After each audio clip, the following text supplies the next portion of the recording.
কিন্তু আবহাওয়া কাল থেকে হাজার বছর থেকে আহলুস সুন্নাহ ওয়াল জামাতের অনুসরণ করে দেশের মানুষ যে ইবাদত করে আসতেছে, এগুলা বল প্রমাণ করে যদি কোন সিলেবাস আপনারা বাস্তবায়ন করতে চান, আগে বায়তুল মুকাররম বাস হবে, তারপরে সমাধান হবে ইনশাআল্লাহ।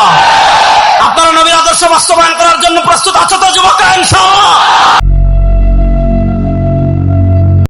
আমাদের দেশে একজন ধর্ম প্রতিমন্ত্রী হয়েছেন, সরকার যাকে ইচ্ছা তাকে ধর্ম প্রতিমন্ত্রী বানাক, আমাদের আপত্তি নেই, আমরা এটা নিয়ে আপত্তি করি না।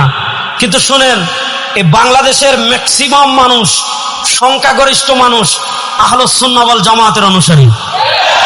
বলেন, এই বাংলাদেশের সংখ্যাগরিষ্ঠ মানুষ কি আহলুস সুন্নাহ ওয়াল জামাতের অনুসারী?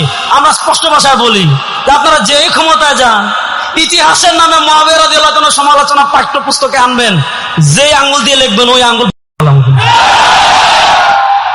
ইতিহাসের নামে হযরত উসমান গনি রাদিয়াল্লাহু আনহু সমালোচনা করবেন, সাহাবা ইকরামের সমালোচনা করবেন, ওই তামাশা বাংলাদেশে আর চলবে না। আপনারা ধর্মমন্ত্রী বানিয়েছেন, আমি ধর্মমন্ত্রী বানাচ্ছেন এটা নিয়ে সমালোচনা করছি না, তিনি একজন কট্টর লামাযহাবী, তাকে ধর্মমন্ত্রী বানান সমস্যা নাই। কিন্তু যদি আমাদের ইসলামিক ফাউন্ডেশনের কোন বইয়ে অথবা আমাদের দেশে আবহমান কাল থেকে হাজার বছর থেকে যে নামাজ চলে আসছে, যে ইবাদত চলে আসছে, যে দিন চলে আসছে, এগুলা যদি পরিবর্তন করার চেষ্টা করেন, মাননীয় প্রধানমন্ত্রী আপনার দৃষ্টি আকর্ষণ করছি, জাতীয় মসজিদে সবার আগে জাতীয়ভাবে বাহাস হবে ইনশাআল্লাহ। ওদিকে 100 জন থাকবেন, এক রেজাউল করিম আপনার যথেষ্ট ইনশাআল্লাহ। 100 জন আনবেন, এক রেজাউল করিম আপনার যথেষ্ট ইনশাআল্লাহ ঘোষণা দিচ্ছি।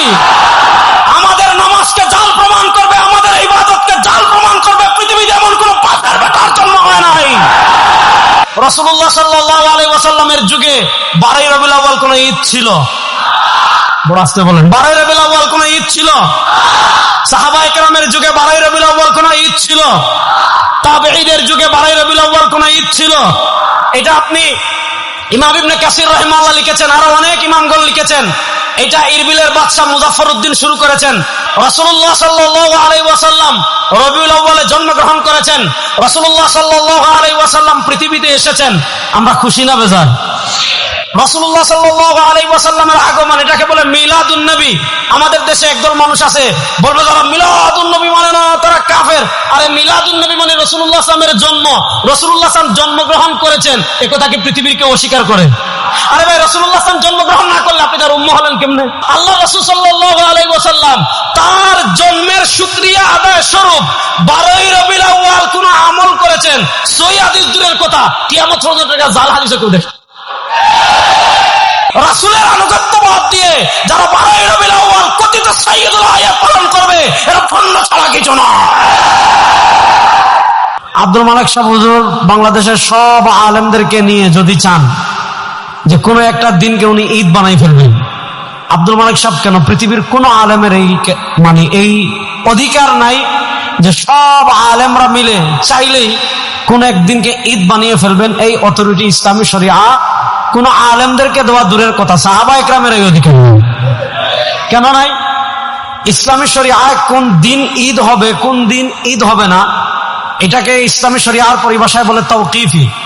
অর্থাৎ কোনটা ইবাদত হবে, কোনটা না, কোন সময় নামাজ পড়বেন, কখন না, কখন রোজা রাখবেন, কখন না, কোন দিন ঈদ পালন করবেন, কোন দিন না, এই বিষয়টার সম্পর্ক কিয়াসের সাথে না, এই বিষয়টার সম্পর্ক ইজতিহাদের সাথে না, এই বিষয়টার সম্পর্ক রায়ের সাথে না, বরং এই বিষয়টা হলো তাওকীফ। এটা আল্লাহর পক্ষ থেকে আসবে ফেরেশতাদের মাধ্যমে রাসূলুল্লাহ সাল্লাল্লাহু আলাইহি ওয়াসাল্লামের কাছে, আর রাসূলুল্লাহ সাল্লাল্লাহু আলাইহি ওয়াসাল্লামের পক্ষ থেকে আসবে উম্মার কাছে। এজন্য আবেগ দিয়ে, যুক্তি দিয়ে, ভালোবাসার নামে কোন দিনকে ঈদ বানানোর অধিকার ইসলামী শরিয়ায় নাই। এজন্য ইমাম ইবনে দাকিক আল-ঈদ রাহিমাহুল্লাহ উনি ইন্তেকাল করেছেন 702 হিজরিতে। ইমাম ইবনে দাকিক আল-ঈদ রাহিমাহুল্লাহ তার ইহকামুল আহকাম শারহ উমদাতুল আহকামের 2 নম্বর খণ্ডের 210 নম্বর পৃষ্ঠায় লিখেছেন, কি লিখেছেন? রাসূলুল্লাহ সাল্লাল্লাহু আলাইহি ওয়াসাল্লাম থেকে যে দিনগুলো ঈদ হয়েছে, এর বাহিরে একটা দিনকে ঈদ হিসাবে ইবনে দাকিক আল-ঈদ রাহিমাহুল্লাহ দেখিয়েছেন। সেটা হলো কি? জিলহজ মাসের 18 তারিখ। সেই দিন কাদের ঈদ? ইবনে দাকিক আল-ঈদ রাহিমাহুল্লাহ বলেছেন রাফিজিদের ঈদ। সেই ঈদের নাম কি? ঈদে গাদির। আমাদের বাংলাদেশে দেখবেন এই বছর 18 জিলহজ বিশাল আনুষ্ঠানিকতা করে একটা ঈদ পালন করা হয়েছে, যে ঈদের নাম হলো ঈদ গাদির খুম। রাসূলুল্লাহ সাল্লাল্লাহু আলাইহি ওয়াসাল্লামের আমাদেরকে যে কয়েকটা দিন ঈদ বানিয়ে গিয়েছিলেন, এর বাহিরে প্রথম শিয়া রাফিদিরা হযরত আলী রাদিয়াল্লাহু তাআলার মহব্বতের নামে একটা ঈদ বানিয়ে ফেলেছিল, যে ঈদের নাম হলো ঈদ গাদির খুম। এটা ইবনু দাকিক আল-ঈদ রাহিমাহুল্লাহ তার ইহকামুল আহকামে লিখেছেন। এরপরে আবার আরেকটা ঈদ অনেক বছর পরে হয়েছে, 12 রবিউল আউয়াল, যে ঈদের নাম হলো ঈদে মিলাদুন নবী। আমি আপনাদেরকে শুধু দুইটা কথা বলি। ইমাম ইবনে রজব হাম্বলী রাহিমাহুল্লাহ 795 হিজরিতে ইন্তেকাল করেছেন। তার লিখিত লাতাইফুল মাআরিফ ফিমা লিমাওয়াসিমিল আম মিনাল ওয়াযাইফ এই কিতাবে পাবেন। মুসান্নাফে আব্দুর রাজ্জাক থেকে হাদিস এনেছেন। ইমাম আব্দুর রাজ্জাক আস-সানাআনী রাহিমাহুল্লাহ, যিনি 210 হিজরিতে ইন্তেকাল করেছেন, তিনি তার মুসান্নাফে আব্দুর রাজ্জাকের কিতাবুস সিয়ামের বাবু আশহুরুল হুরুম তাউস থেকে মুরসাল সূত্রে হাদিস এনেছেন। আর তাউসের মুরসাল গ্রহণযোগ্য, এটা সারা দুনিয়ার উলামা ইকরাম ঐক্যমত। আল্লাহ রাসূল সাল্লাল্লাহু আলাইহি ওয়াসাল্লাম স্পষ্ট ভাষায় বলেছেন, লা তাত্তাখিযু শাহরান ঈদা ওয়া লা তাত্তাখিযু ইয়াওমান ঈদা। একদম সহিহ হাদিস। আল্লাহ রাসূল সাল্লাল্লাহু আলাইহি ওয়াসাল্লাম তার উম্মতকে সতর্ক করেছেন যে আমি তোমাদেরকে যে কয়েকটা দিন ঈদ দিয়েছি, আমি তোমাদেরকে বাৎসরিক ঈদ দিয়েছি ঈদুল ফিতর, আমি তোমাদেরকে বাৎসরিক ঈদ দিয়েছি ঈদুল আজহা, আমি তোমাদেরকে সাপ্তাহিক ঈদ দিয়েছি জুমার দিন, আমি তোমাদেরকে যে সকল দিন ঈদ দিয়েছি, অর্থাৎ শাহরে রাসূলুল্লাহ সাল্লাল্লাহু আলাইহি ওয়াসাল্লাম থেকে যে কয়েকটা দিন ঈদ এসেছে, এরপরে কোন দিনকে আমরা ঈদ বানাতে পারবো কিনা, কোন ফকির ঈদ বানাতে পারবে কিনা, মুজতাহিদরা ঈদ বানাতে পারবে কিনা, উলামায়ে কেরাম ঈদ বানাতে পারবে কিনা, রাষ্ট্র চাইলে ঈদ বানাতে পারবে কিনা, আল্লাহ রাসূল সাল্লাল্লাহু আলাইহি ওয়াসাল্লাম স্পষ্ট নিষেধ করেছেন। কি নিষেধ করেছেন? তিনি বলেন, আমার উম্মাহ শোনো, লা তাত্তাখিযু শাহরান ঈদা ওয়া লা তাত্তাখিযু ইয়াওমান ঈদা।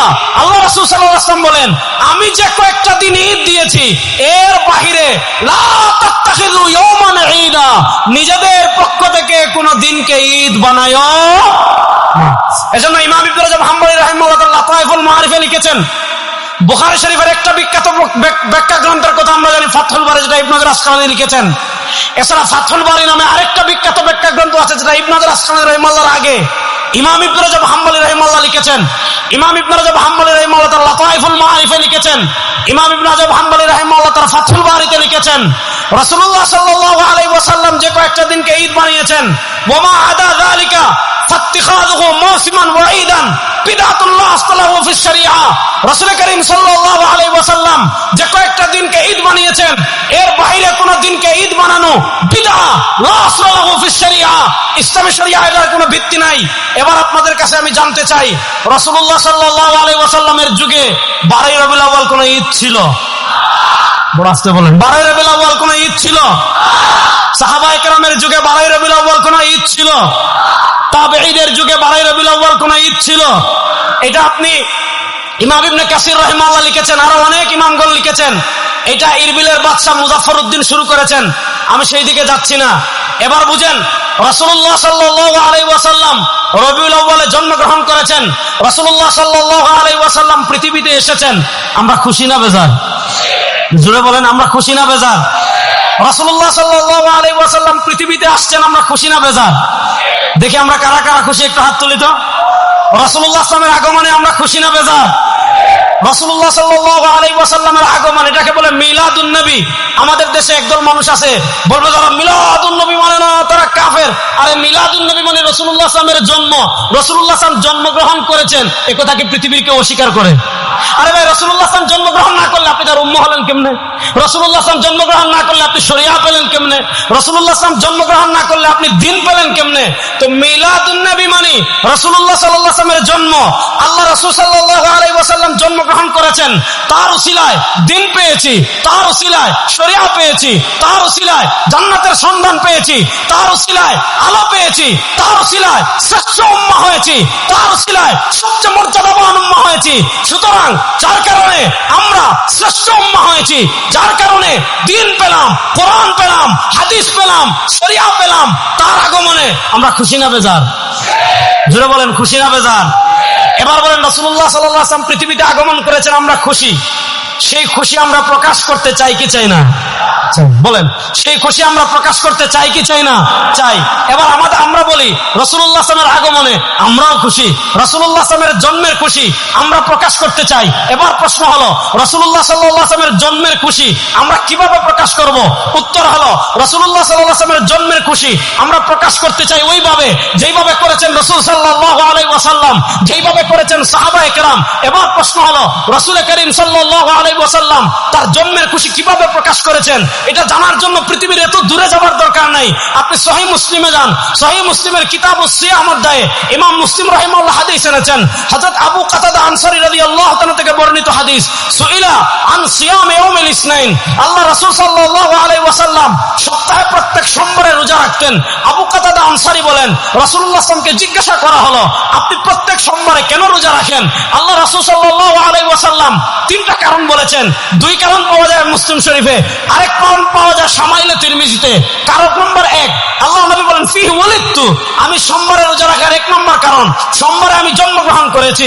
আমি সোমবারে রোজা রাখার দুই নম্বর কারণ ফিহি উবাসু আলাইয়া, আমার উপর সোমবারে প্রথম ওহী আসছে। সোমবারে রোজা রাখার তিন নম্বর কারণ, নবী বলেন সোমবারে বান্দার আমল আল্লাহর কাছে পেশ করা হয়।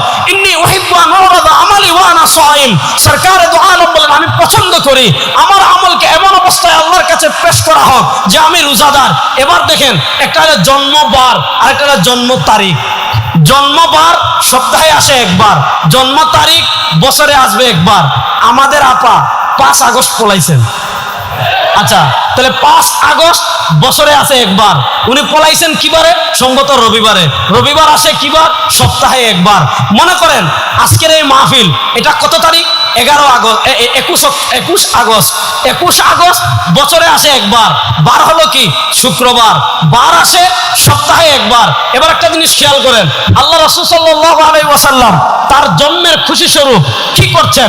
এক নাম্বার, তিনি তার জন্মের শুকরিয়া আদায় করার জন্য তারিখ নির্ধারণ করেন নাই, তিনি তার জন্মের শুকরিয়া স্বরূপ নির্ধারণ করেছেন বারকে। বার আসে সপ্তাহে একবার, মাসে আসে কমসে কম 4 বার। 12 মাসে যদি 1 বছর হয় 4 বারো 48। আল্লাহ রাসূল সাল্লাল্লাহু আলাইহি ওয়াসাল্লাম তার জন্মের খুশি প্রকাশ করার জন্য তারিখ নির্ধারণ করেন নাই। কসম আল্লাহ, কসম আল্লাহ, কসম আল্লাহ, আল্লাহ রাসূল সাল্লাল্লাহু আলাইহি ওয়াসাল্লাম তার জন্মের শুকরিয়া আদায় স্বরূপ 12ই রবিউল আউয়াল কোন আমল করেছেন। সহিহ হাদিস দূরের কথা, কিয়ামত পর্যন্ত জাল হাদিসে কেউ দেখাতে পারবে না, জাল হাদিসে দেখাতে পারবে না। আল্লাহ রাসূল সাল্লাল্লাহু আলাইহি ওয়াসাল্লাম তার জন্মের শুকরিয়া স্বরূপ কি করেছেন? তারিখ নির্ধারণ করেন নাই, সোমবারে রোজা রেখেছেন। এবার দেখেন আমাদের কাজ কি? ইতাআত রাসূল। আল্লাহ বলেছেন মান ইউতির রাসূলা ফাকাদ আতা আল্লাহ। আল্লাহ বলেছেন ইয়া আইয়ুহাল্লাযীনা আমানু আতিউল্লাহ ওয়া আতিউর রাসূল। আল্লাহ বলেছেন মা আতাকুমুর রাসূলু ফাখুযু ওয়া মা নাহাকুম আনহু ফান্তাহু। আল্লাহ বলেছেন মা কানা লিমুমিন মা কানা লিমুমিনিন ওয়ালা মুমিনাতিন ইযা কাদাল্লাহু ওয়া রাসূলুহু আমরান আন তাকুনা লাকুমুল খিয়ারাতু বাইনাহুম। আল্লাহ তাআলা বলেছেন মাইয়ুতির রাসূলা ফাকাদ আতা আল্লাহ, যারা রাসূলের আনুগত্য করবে তারা আল্লাহর আনুগত্য করবে। এবার দেখেন রাসূল নির্ধারণ করেছেন বার, আমি নির্ধারণ করলাম তারিখ। রাসূল রাখলেন রোজা, আমি বানাইলাম ঈদ। রাসূলের আনুগত্য বাদ দিয়ে যারা 12ই রবিউল আউয়াল কথিত সাইয়্যিদুল আয়াত পালন করবে, এরা ভণ্ড ছাড়া কিছু না। প্রকৃত আশিক রাসূল প্রমাণিত হবে ইতাআত রাসূলের মাধ্যমে। সময় কম, আমি সংক্ষিপ্ত করছি। জীবনের সব ক্ষেত্রে রাসূলুল্লাহ সাল্লাল্লাহু আলাইহি ওয়াসাল্লামের আনুগত্য যারা করবে তারাই প্রকৃত আশিক রাসূল। আর যাদের জীবনের সব ক্ষেত্রে রাসূলুল্লাহ সাল্লাল্লাহু আলাইহি ওয়াসাল্লামের আনুগত্য নাই, তারা যত আশিক রাসূল দাবি করুক, ইশকে রাসূলের সাথে তাদের কোনো সম্পর্ক নাই। এবার বলেন জীবনের সব ক্ষেত্রে রাসূলুল্লাহ সাল্লাল্লাহু আলাইহি ওয়াসাল্লামের আনুগত্য করার জন্য আমরা প্রস্তুত আছি তো ইনশাআল্লাহ? জীবনের সব ক্ষেত্রে রাসূলুল্লাহ সাল্লাল্লাহু আলাইহি ওয়াসাল্লাম আমাদের আদর্শ। লাকাদ কানা লাকুম ফি রাসূলিল্লাহি উসওয়াতুন হাসানাহ। আল্লাহ তাআলা পবিত্র কোরআনে স্পষ্ট ভাষায় বলেছেন লাকাদ কানা লাকুম ফি রাসূলিল্লাহি উসওয়াতুন হাসানাহ, তোমাদের জন্য তোমাদের রাসূল হলেন সর্বোত্তম আদর্শ। রাসূলুল্লাহ সাল্লাল্লাহু আলাইহি ওয়াসাল্লামের আদর্শ আমরা আমাদের শরীরে মানব, আমরা আমাদের ঘরে মানব, আমরা আমাদের সমাজে মানব, আমরা আমাদের রাষ্ট্রে মানব, আমরা আমাদের বিচারে মানব, আমরা আমাদের সংসদে মানব। যারা জীবনের সব ক্ষেত্রে রাসূলের সুন্নাহ, রাসূলের ইসলাম বাস্তবায়নের চেষ্টা করবে তারাই প্রকৃত আশিক রাসূল, তারাই প্রকৃত নবীর ভালোবাসার দাবিদার। আমি শেষ আরেকটা কথা বলি শুনেন। 1947 সালে ব্রিটিশ বিদায় নিয়েছে। 2024 সালে শেখ হাসিনা পালিয়েছিলেন। শেখ হাসিনা পালানোর পর বাংলাদেশে অনেকগুলো সংস্কার কমিশন গঠন হয়েছিল। কেন হয়েছিল? 17 বছর তারা অবৈধভাবে ছিল। যা কিছু রেখে গিয়েছে সেগুলা পরিবর্তন করার জন্য, সংস্কার করার জন্য সংস্কার কমিশন গঠন করা হয়েছে। আমি আমার তারুণ্যের কাছে জানতে চাই, আমি আমার যুবকদের কাছে জানতে চাই, আমি আমার এই তাওহীদ প্রিয় জনতার কাছে জানতে চাই, 1803 সাল থেকে নিয়ে 1947 সাল পর্যন্ত যারা আমাদের দেশ দখল করে রেখেছিল, যারা আমাদের দেশে জুলুম করেছিল, যারা আমাদের দেশের সম্পদ লুণ্ঠন করেছিল, যারা আলেমদের উপর অত্যাচার করেছিল, সেই ব্রিটিশ বেনিয়ারা যে আইন আমাদের দেশে রেখে গিয়েছে, ব্রিটিশ বেনিয়ারা যে বিচার ব্যবস্থা আমাদের দেশে রেখে গিয়েছে, ব্রিটিশ বেনিয়ারা যে শিক্ষা ব্যবস্থা আমাদের দেশে রেখে গিয়েছে, ব্রিটিশ বেনিয়ারা যে অর্থনীতি আমাদের দেশে রেখে গিয়েছে, সেই ব্রিটিশ বেনিয়াদের বিচার ব্যবস্থা 54 বছর বাংলাদেশে ব্যর্থ হয়েছে। খুন বন্ধ করতে পারে নাই, দর্শন বন্ধ করতে পারে নাই। এই রবিউল আউয়াল থেকে দীপ্ত শপথ নেন, ব্রিটিশের বিচার ব্যবস্থা বাংলাদেশে আর চলবে না, ইসলামের বিচার ব্যবস্থা বাংলাদেশে বাস্তবায়ন হবে। প্রস্তুত আছেন তো যুবকরা? ইনশাআল্লাহ। প্রস্তুত আছেন তো যুবকরা? ইনশাআল্লাহ। এই রবিউল আউয়ালে আমাদের দীপ্ত শপথ নিতে হবে। ইসলামের নাম নিয়ে কোনো মুনাফিকি বাংলাদেশে আমরা সহ্য করব না। আমাদের দেশে একদল দেখবেন কুচ আমেরিকা, কুচ ইন্ডিয়া, কুচ জাতিসংঘ, কুচ ইসলাম। আমেরিকারেও খুশি করতে চায়, ভারতেও খুশি রাখতে চায়, জাতিসংঘেরও খুশি রাখতে চায়, পাগলা ট্রাম্পরেও খুশি রাখতে চায়, দুলাভাই মোদিজিরেও খুশি রাখতে চায়। আবার ইসলামের কথা বলবে, ইসলাম নিয়ে তামাশায় বাংলাদেশে আর চলতে দেওয়া হবে না ইনশাআল্লাহ। আপনারা প্রস্তুত আছেন তো? আমার নবী যে ইসলামের জন্য দান শহীদ করেছেন, আমার নবী যে আদর্শের জন্য রক্ত ঝরিয়েছেন, সেই পিওর রাসূলের রাষ্ট্র ব্যবস্থা বাংলাদেশে প্রতিষ্ঠা হোক। আমার তারুণ্য প্রস্তুত আছেন না? ইনশাআল্লাহ। শেষ একটা কথা বলে আমি আপনাদের থেকে বিদায় নেব। শুনেন, আজকে এখানে আসার পথে খবর পেয়েছি আমাদের দেশে একজন ধর্ম প্রতিমন্ত্রী হয়েছেন। সরকার যাকে ইচ্ছা তাকে ধর্ম প্রতিমন্ত্রী বানাক, আমাদের আপত্তি নেই, আমরা এটা নিয়ে আপত্তি করি না। কিন্তু শুনেন, এই বাংলাদেশের ম্যাক্সিমাম মানুষ, সংখ্যাগরিষ্ঠ মানুষ আহলুস সুন্নাহ ওয়াল জামাতের অনুসারী। বলেন, এই বাংলাদেশের সংখ্যাগরিষ্ঠ মানুষ কি আহলুস সুন্নাহ ওয়াল জামাতের অনুসারী? আমরা স্পষ্ট ভাষায় বলি যে আপনারা যেই ক্ষমতায় যান, ইতিহাসের নামে মুআবিয়া রাদিয়াল্লাহু আনহু সমালোচনা পাঠ্যপুস্তকে আনবেন, যে আঙ্গুল দিয়ে লিখবেন ওই আঙ্গুল। ইতিহাসের নামে হযরত উসমান গনি রাদিয়াল্লাহু আনহু সমালোচনা করবেন, সাহাবায়ে কেরামের সমালোচনা করবেন, ওই তামাশা বাংলাদেশে আর চলবে না। আপনারা ধর্মমন্ত্রী বানিয়েছেন, আমি ধর্মমন্ত্রী বানাচ্ছেন এটা নিয়ে সমালোচনা করছি না, তিনি একজন কট্টর লামাযহাবী, তাকে ধর্মমন্ত্রী বানান সমস্যা নাই। কিন্তু যদি আমাদের ইসলামিক ফাউন্ডেশনের কোনো বইয়ে অথবা আমাদের দেশে আবহমান কাল থেকে, হাজার বছর থেকে যে নামাজ চলে আসছে, যে ইবাদত চলে আসছে, যে দিন চলে আসছে, এগুলা যদি পরিবর্তন করার চেষ্টা করেন, মাননীয় প্রধানমন্ত্রী আপনার দৃষ্টি আকর্ষণ করছি, জাতীয় মসজিদে সবার আগে জাতীয়ভাবে বাহাস হবে ইনশাআল্লাহ। ওদিকে 100 জন থাকবেন, এক রেজাউল করিম আপনার যথেষ্ট ইনশাআল্লাহ। 100 জন আনবেন, এক রেজাউল করিম আপনার যথেষ্ট ইনশাআল্লাহ ঘোষণা দিচ্ছি। আমাদের নামাজকে জাল প্রমাণ করবে, আমাদের ইবাদতকে জাল প্রমাণ করবে, পৃথিবীতে এমন কোন বাপের বেটার জন্ম হয় নাই। সুতরাং আপনারা যাকে ইচ্ছা তাকে ধর্ম প্রতিমন্ত্রী বানান, কিন্তু আবহমান কাল থেকে, হাজার বছর থেকে আহলুস সুন্নাহ ওয়াল জামাতের অনুসরণ করে দেশের মানুষ যে ইবাদত করে আসতেছে, এগুলা ভুল প্রমাণ করে যদি কোন সিলেবাস আপনারা বাস্তবায়ন করতে চান, আগে বায়তুল মুকাররম বাস হবে, তারপরে সমাধান হবে ইনশাআল্লাহ। আপনারা নবীর আদর্শ বাস্তবায়ন করার জন্য প্রস্তুত আছে তো যুবকরা? ইনশাআল্লাহ। শুনেন, পৃথিবীর প্রান্তে প্রান্তে এই শতাব্দী, আমি সব জায়গায় বলি, গত 100 বছর ভাই মাইর খাইছি, আগামী 100 বছর মার দিব ইনশাআল্লাহ।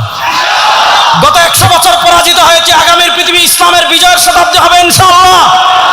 আগামী পৃথিবীতে 2টা লড়াই হবে, তার অন্য প্রস্তুত আছেন তো ইনশাআল্লাহ?